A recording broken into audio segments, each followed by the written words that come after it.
这个白人教授突然意识到，眼前这位月薪只有$8000的黑人清洁工竟是个天才。只见他偷偷拿起自己的医学笔记，看得津津有味。看到这一幕的教授突发奇想，打算出题考验一下他的能力。于是他指着一旁的仪器询问他这是什么。Van Slyke Neal gas manometer, sir, doctor. 他的回答顿时让教授震惊不已，因为这个回答竟完全正确。随即教授又提出想要看下他的手，而也正是这一眼，竟让他发现了一个全世界独一无二的天才。为了验证自己的猜想，他将一把止血钳递到对方手中，然后示意他将一旁的试管夹起，却不料对方竟然十分轻松地完成了任务。教授见状直接加大了难度，让他使用左手再操作一次，但黑人清洁工依旧十分快速且平稳地夹起了试管。不仅如此，他甚至还双手同时操作夹起木塞，并将其放回到了狭小的瓶口中。这一幕彻底让教授双目放光。要知道，即便是拥有从事多年医学研究的他，也无法同时使用双手进行如此精准的操作。于是他当即向他抛出橄榄枝，邀请他做自己的医学助手。可任谁都不会想到，正是因为这一决定，竟开创了人类心脏外科手术领域的先河，更是拯救了不计其数个濒临绝望的家庭。然而在此之前，身为黑人的托马斯却只是一名木匠，但他从小就有着一颗从医的梦想。可在当时那个黑人受到歧视的年代，他也只能从事一些最底层的工作，甚至就连在街道上遇到白人，也必须要恭恭敬敬地站到一旁为白人让路。而更让托马斯困惑的是，想要去往自己梦寐以求的学府进修，单光是1年的学费就是一个天文数字，但他却对此并没有任何怨言。在做木匠的7年时间里，他也终于筹够了上学的费用。可就在他和妻子准备一起实现自己的梦想时，却发现自己存钱的银行竟围满了人。察觉到事情有些不对的托马斯急忙走上前去查看，然而此时的银行早已大门紧闭，里面的工作人员更是不耐烦地催促他离开。Open that window. We closed. But I have my money in there. I need to get my money out. I can't get your money back for you. Why not? Tell me why not. Go on home, son. The bank has failed. 这一刻，辛劳7年的努力也瞬间变得荡然无存，而现实也再次如同一把鞭击，无情击碎了他那坚持多年的梦想。托马斯仿佛陷入了无尽的黑暗中，渐渐迷失了人生的方向。直到这天，在好友的引荐下，他接触到了一份在医学院打杂的工作。虽然这份工作并不是很体面，但好在这里再次让他感受到离自己的梦想又近了一步。所以，即便被安排到这里负责打扫狗舍的卫生，他也心甘情愿。而在一次偶然间，他的天赋也被身为教授的巴诺克所发现，最终被提拔为实验室助手的职位。虽然实验室助手的薪资很低，只有之前做木匠时的1/3，但托马斯却依旧对此十分开心。毕竟这可是他穷极一生想要追寻的梦想。为了更好地完成这项工作，托马斯一有时间便沉寂在医学之海中徜徉。他十分珍惜这个来之不易的机会，甚至就连下班回家的路上都手不释卷。而他的付出也终于在不久后得到了回报。这天，教授在询问他关于麻醉的知识时，托马斯没有任何迟疑便回答了出来。He weighs 18.4 kilograms, and it should take 552 milligrams of sodium barbital to anesthetize him for 3 hours if the absorption rate is uniform. 而教授也再次被他的天赋所震惊。于是，在几个月后，托马斯也终于迎来了自己的第一次亲自操刀的机会。在一次创伤性休克实验中，教授在被麻醉的狗狗身上画出了一条黑线，随后便示意托马斯沿着这条线进行开刀手术。托马斯闻言急忙表示自己还没有做好准备。不过在教授的坚持下，托马斯还是拿起了手术刀，而他也并没有辜负教授对他的厚望。他手起刀落，精准且快速地在设定位置划开一个口子。而此时的教授也不忘询问他此时实验的目的。不过这些都被托马斯有条不紊地回答了上来。见此情形，教授也露出了欣慰的表情。可就在实验进行到一半时，一旁的水银血压仪上突然显示狗狗的血压正在快速下降。不过这也正是教授所要模拟的状况。他认为传统的治疗方式会使得血管收缩，然后阻止体内的血液大量流失。可在经过多年的研究后，教授得出这种治疗模式的成功率并不高。于是他决定打破传统的医学方案，用通过舒张血管的方式向狗狗的体内输入相同血型的血液。如果这次的实验成功，他们就会彻底打破如今的医疗瓶颈。然而当托马斯按照教授的指令将血液输入进狗狗体内后，他的血压不仅没有如同预想的那般升高，反而加快了下降的速度。看到这一幕的教授也不由对自己的猜想产生了怀疑，而这也意味着他多年来的研究终将沦为笑柄。可就在他一脸颓丧之际，血压仪突然以肉眼可见的速度快速升高，并且很快就达到了正常生命体征的数值，而这也正是生命复苏的迹象。这时二人的脸上也终于露出了笑容。可就在这时，教授却突然提出要看下这次的实验记录。可在环顾四周后，却并没有发现用于记录的仪器。这时他询问起了一旁的托马斯，然而托马斯压根就不知道那是什么东西。而这一回答也瞬间让教授勃然大怒。A whole day's work goes down the toilet and I have to start all over again. Do you have sawdust or just plain shit for brains? 他将所有的责任全部推到了对此毫不知情的托马斯身上，而这带有歧视性的谩骂也将他再次打回了现实。身为一名黑人，想要在白人的世界生存根本就不是一件易事。意识到这一点的他，也缓缓脱下了身上的工作服，而对此教授并没有做出任何阻止。可就在托马斯走后，教授竟在桌上发现一本遗留的笔记，而这也正是托马斯写下的工作记录，上面详细标注了实验中的每一个步骤以及细节，这样的精细程度根本不是记录仪所能描绘出来的。直到看到这里，教授这才意识到自己的错误，于是他也顾不上自己的形象，急忙追了出去。他真诚地向托马斯表达着自己的歉意，并不断肯定着他的能力，但此时的托马斯早已对这里彻底失望。见此情形，教授也只好向他保证，以后再也不会有这种事情发生。看着教授低三下四恳求自己的场面，托马斯这才选择了留下。而转眼12年的光阴转世即去，在此期间，托马斯与教授之间的合作也变得愈加默契，同时他们也在创伤性休克领域取得了突破性成果，并迅速将这一成果运用在了战地医院中，成功拯救了无数名重伤士兵的性命。而凭借着这一成果，教授很快便被霍普金斯医学院任命为终身外科主任。要知道，那里可是所有医学者心中的最高殿堂。然而在当天的庆功晚会上，他却将这一研究成果全部揽到了自己身上。至于托马斯所做出的贡献，却只字未提。不仅如此，托马斯甚至只能以服务员的身份才可以进入到晚会的内部。可即便面对如此的歧视与偏见，托马斯依旧没有任何怨言。毕竟前往霍普金斯医学院进修是他一生的梦想，但妻子却对教授的行为十分反感。他极力劝说托马斯放弃这份差事，可在名利与梦想之间，最终托马斯还是选择了梦想。见他如此执着，妻子也只好选择妥协。而在不久后，托马斯也跟随教授一起进入到了霍普金斯学院工作。二人刚刚走进大厅，就看到了长廊之上挂满的医学界先驱的画像。看到这一幕的教授意味深长地告诉托马斯，终有一天他也会在这里留下浓墨重彩的一笔。而这一句话也在托马斯的心中种下了一颗种子。可就在他们准备前往实验室时，却突然被一名保安拦住。 Excuse me. All workers punch in at the rear entrance. He's with me. Well, I'm sorry, Dr. Blaylock, but that's the rules.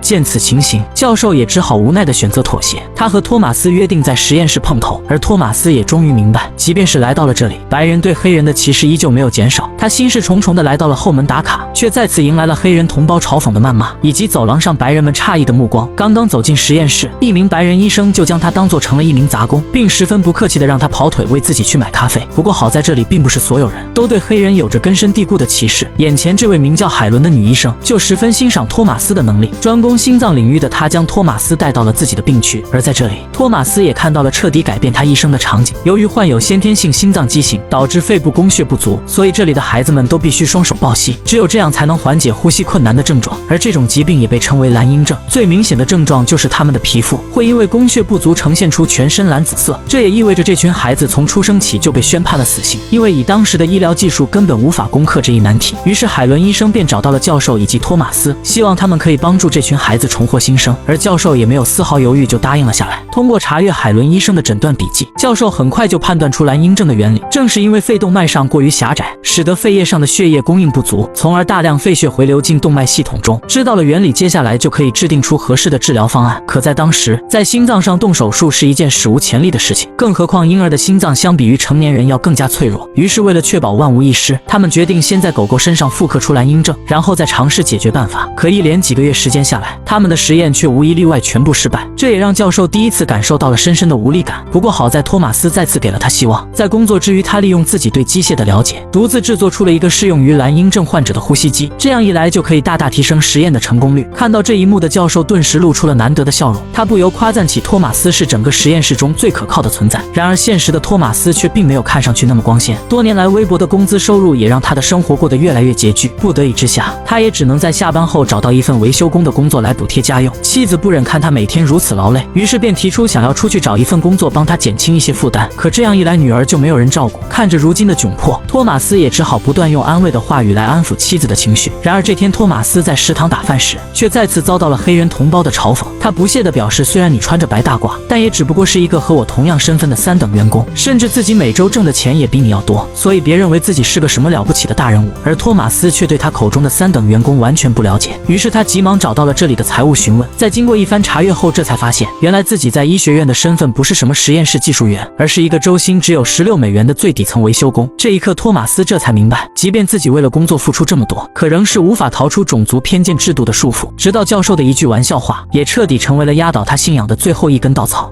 If you kill that dog, I swear I will take it out of your paycheck. 听到这里的托马斯再也无法压抑心中的愤怒，随即在教授诧异的目光中，托马斯直接脱下了自己的工作服，向着门外走去。然而得知缘由的教授对此也是无能为力，毕竟他只是一名教授，根本无法决定他人的岗位等级以及薪资问题，并且霍普金斯医学院有着明确规定，只有拥有大学学位的人才能获得实验室技术员的岗位。他也只能极力劝说托马斯不因为了那点薪资而去放弃自己的理想。然而此时的托马斯为了自己的梦想早已放弃了名利，虽然从事医学研究是他梦寐以求的工作，但让家人拥有更好的生活同样是他的心之所向。而从未体验过这种生活的教授又岂会明白这个道理？可就在这时，实验室内的助手突然打断了他的思绪。原来托马斯刚刚的实验竟然成功了，看着血氧仪上达标的数值，这也意味着托马斯成功在狗狗身上复刻了蓝鹰症。看到这一幕的教授内心顿时五味杂陈。回到家后，他忍不住向自己的妻子抱怨，自己明明给了托马斯其他黑人触不可及的高度，可他却总是因为一些琐事离自己而去。然而妻子却告诉他，他和托马斯并非是普通的上下级关系，而是互相成就彼此。显然妻子也看出了教授如今再也离不开托马斯了，而妻子的话也让教授陷入了沉思。于是当晚他就找到了院长，向他阐述了托马斯的能力，并以此要求学校为他加薪。 I'm close to accomplishing something, and I need him with me so I can continue with my research. Can I count on your help? 在做完这一切后，教授也来到了托马斯的家中，而这也是他13年以来第一次登门拜访。托马斯的妻子见状也忍不住对他冷嘲热讽了起来。好在托马斯及时出面制止了妻子，同时教授也向他们表示，自己成功为托马斯争取到了每个月25美元的加薪，并且学校还以此标准向他补偿了1年的薪资。但如今的托马斯更在乎自己的岗位等级，而教授也没有令他失望，要求学校破例将他提拔为实验室助理的职位。在教授的帮助和恳求下，最终托马斯也再次返回到了霍普金斯工作。现在他们已经成功复刻了蓝鹰症，接下来就是寻找治疗方法。在经历了数月的研究测试后，他们也终于找到了最有效的治疗方案，那就是将锁骨下方的动脉切断，然后连接在肺动脉上，让动脉内的压强升高，这也就可以迫使血流增大。通俗来讲，就是在出现问题的血液系统部位制作出一个分流管，让更多含有养分的血液流进肺部。然而想要顺利完成这一方案，却并没有想象中那么简单。他们也只能按照流程，先在复刻蓝鹰症的狗狗身上试验。为了避开心脏部位繁杂的血管，托马斯自创出了一种名为钱包式的缝合法，这也让从事医疗工作多年的教授忍不住赞赏起他的能力。而很快实验也证明了他们方案的可行性，于是教授当即找到了一名患者的家属。由于这是世界首例心脏外科手术，所以在开始前他们必须做好万全的准备。虽然知道这次手术的成功率很低，但为了能够换取自己孩子的一线生机，最终年轻的夫妻2人还是决定放手一搏。然而当教授信心满满的返回实验室时，却突然发现之前进行实验的狗狗竟满身鲜血的躺在托马斯的怀中。通过解剖，这才发现原本缝合好的血管不知为何发生破裂。这一突发情况也让2人顿时陷入了进退两难的局面。这天早上，托马斯突然被一场噩梦惊醒，随后他急忙闯进了实验室找到教授。原来在梦里他梦到了自己长大的女儿，可她虽然有着大人的模样，但声音却依旧是婴儿时的样子。而也正是这一句话，顿时让教授想到了破解之法。原来他们之前所做的缝合线是不会跟随血管一起增长，随着年龄的变大，血管也同样会生长，从而导致原本的缝合线无法承受发生破裂。这也意味着他们所用的钱包式缝合法失去了作用，必须采用一种全新的缝合方式，让血管一半缝上一半自然闭合。这样一来，桥接的血管就可以随着时间一起生长。可眼下患者的病情也开始急剧恶化，留给他们测试的时间已经所剩不多。于是在第2天，他们就紧急进行了一场手术试验。可和以往不同的是，这一次主刀的医生竟是手法更加娴熟的托马斯，身居高位的教授却做起了他的助手。这一消息瞬间传遍了整个霍普金斯医学院，顿时众多医学博士纷纷赶来围观。随着时间1分1秒的流逝，众人的神经也全部紧绷到了极点。不过好在最终托马斯成功利用全新的缝合术完成了实验。见此情形，他们当即将蓝鹰手术提上了日常。可当教授召开全校会议寻求手术助手时，在场的所有人竟无一人选择加入，因为在心脏领域动刀没有任何前人累积的经验，贸然进行手术一旦失败，将会搭上自己一辈子的名声，这其中的风险属实太大。不过好在最终还是有2名曾亲眼目睹过实验的医生选择加入。而在手术的当天，全国最顶级的医学专家也纷纷赶到现场观摩，亦或是想要看到教授失败的样子，又或是想要见证这足以改变历史的一刻。不过就在教授换好衣服准备进行手术时，却突然发现托马斯迟迟没有出现。原来无论这次手术的成功与否，身为黑人的托马斯根本没有资格进入到这里。而没有了托马斯的辅佐后，教授的内心也变得躁动不已。于是他当即不顾身处的无菌环境以及学校的规定，通过广播的方式喊话托马斯。Vivian Thomas. Page in Vivian Thomas. She wanted you to call her right now. Come on 听到广播的托马斯快速朝着手术室跑去，但教授却并没有做出任何解释，就让他更换衣服进行消毒。而很快，在所有人诧异的目光中，霍普金斯医学院的手术室迎来了史上第一名黑人。有了托马斯在身边，教授也终于可以静下心来安心手术。虽然身为黑人的他只能站在一旁进行辅佐，但很多操作都是由托马斯指挥进行。在二人的默契配合下，手术很快就进行到最关键的导流阶段。可就在这时，由于太过于紧张，一旁的助手不慎碰到了照明的手术灯，这也使得精神高度集中的教授出现失误。不过好在有着多年临床经验的他，临危不乱地用托马斯自制的止血钳及时将血止住，手术这才得以继续进行。随着婴儿的血压降至60左右，也意味着他们成功完成了肺动脉血管的导流。接下来只需用最新的缝合方式完成缝合即可。此时在场的所有人都目不转睛地看向手术台上的婴儿，只见他的气色正以肉眼可见的速度变得红润起来，这也意味着人类首例心脏外科手术正式宣告成功。术后众人纷纷赶来为教授表示祝贺，而伴随成功而来的还有闲言碎语。He's lucky to have that nigger in there with him. Thomas sure saved his ass. I'd like to see him try without him. 虽然心中对此十分不悦，但教授还是找到了托马斯，并坚定地赞誉了他的付出。多年的默契也无需过多的言语表明，这一切也都在相视一笑中互相认可的彼此。而在不久后，他们在心脏领域的成就就传遍了整个世界，全国各地的蓝鹰症也纷纷汇聚在霍普金斯医学院，同时国内外的知名医学博士也赶来登门造访。很快，凭借着此次成就，教授也成为了全球最顶级的心脏外科专家。可在媒体的拍照留念环节，作为本次研究最大功臣的托马斯却被排除在外。虽然心中早已放下了对名利的追求，可看到镜头前意气风发的教授，托马斯的心中还是泛起了一丝涟漪。不仅如此，就连不久后的 Life 杂志头条中，托马斯也并未看到任何有关自己的介绍，甚至就连名字也没有被提及。心情烦闷的他来到了教授的庆功宴，但可笑的是，在入场时他却只能伪装成服务员才可以从正门进入。不过这些托马斯却并不在意。可此时台上的教授却宛如失忆般，在介绍起所有参与这次手术的同僚时，却根本没有提到托马斯的名字。这一刻，先前还有所期望的幻想也彻底破灭，自己多年来的默默付出，最终却以这样的方式收了尾。无法接受这一切的他，终于还是选择了放弃。等到了第二天，托马斯便向默契合作数十载的教授提交了辞职。至于原因，虽然他并没有说，但此时的教授心中却如同明镜。 Is that what this is all about? Hobnobbing with the powers that be within? They will never let you into their club. It is naive to think otherwise. Will you stand still?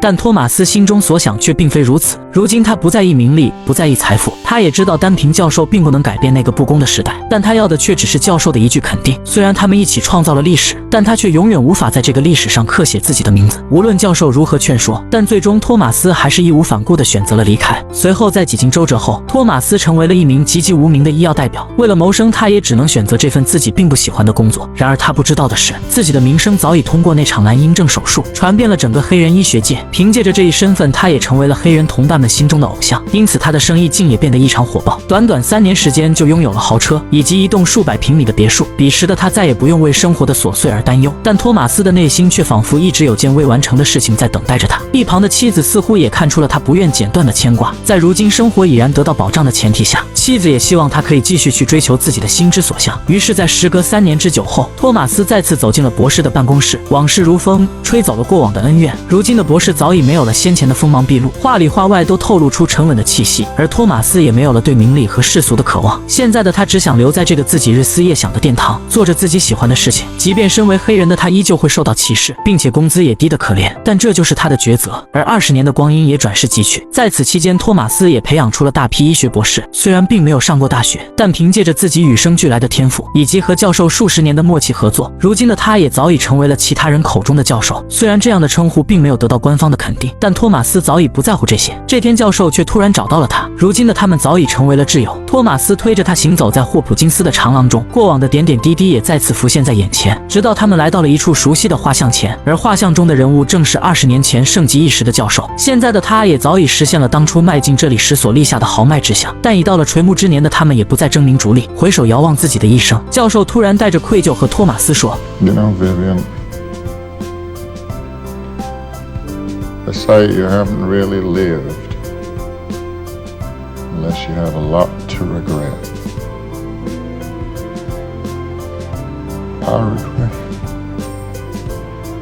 话音刚落，他便艰难地站起身，然后独自一人缓缓朝着门外走去。直到第二天，托马斯这才收到了教授离世的消息。他口中的遗憾或许正是当初对托马斯的亏欠，但在托马斯的心中，教授既是他的挚友，也同样是他的恩师。他们早已成为了彼此生命中最默契的知己。心情沉闷的托马斯瘫坐在台阶上，久久无法释怀。